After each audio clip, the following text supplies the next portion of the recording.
4x4 નો ખાડો કરી એની અંદર ગ્રેવલ્સ એટલે પેલા પાણા નાખી અને પાણી, વરસાદનું પાણી કેવી રીતે અંદર ઉતરી જાય, જમીનમાં ઉતરે, એનો પ્રયત્ન કરીશું. લગભગ 30,000 જેટલા બનાવી દીધા, 30,000 જેટલા બનાવી દીધા. એટલે તમે પાણી, આપણે ફ્યુચર જેને કે વિઝન 2007માં રણોત્સવની આપણે આજે વાત કરીએ છીએ, 2025માં આપણે વાત કરીએ છીએ રણોત્સવ. વિઝન જુઓ કે એ દિવસે જ્યારે 2006-07માં એમની એક સ્પીચ મેં સાંભળેલી છે, એમાં એમણે કીધેલું કે આ રણોત્સવ જોવા માટે દેશ અને દુનિયાના લોકો ત્યાં આવશે અને એક G20ની સમિટ એ આપણે કચ્છ રણોત્સવમાં એક કરી છે. આખો વિદેશના દરેક લોકો ત્યાં હાજર હતા. એટલે વિઝન છે કે ભાઈ આજે તમે કઈ પણ વિસ્તારનો વિકાસ કરવો હોય તો એના માટેનું વિઝન શું હોઈ શકે, કેવી રીતે કરી શકાય, એના માટેનો પ્રયત્ન કરે છે.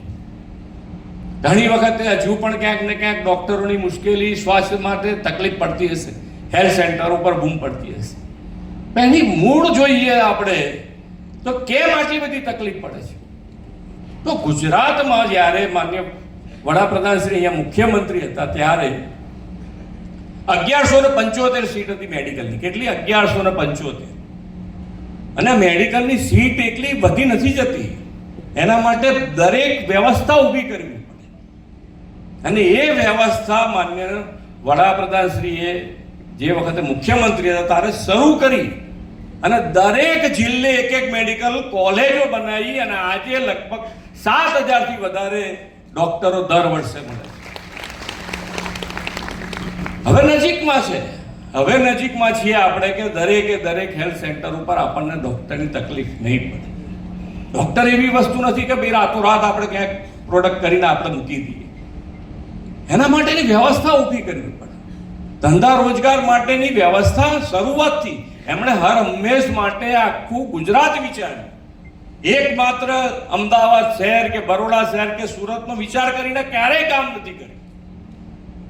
એમણે ગુજરાતનો વિચાર કર્યો હંમેશા. અને એટલે આજે તમે જુઓ તો દરેક જણ આરામથી આજે લાઇટ 24 કલાક લાઇટની વ્યવસ્થા ક્યાં હતી પહેલા?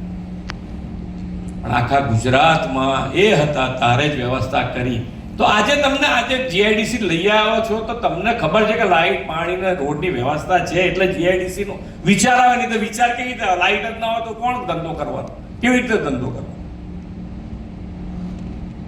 એટલે સુઆયોજન કરકી કેટલો વિચાર માંગી લે, કેવી રીતનું વિઝન હોઈ શકે એ આપણે ધીમે ધીમે એક વસ્તુ લઈને તમે વિચાર કરો તો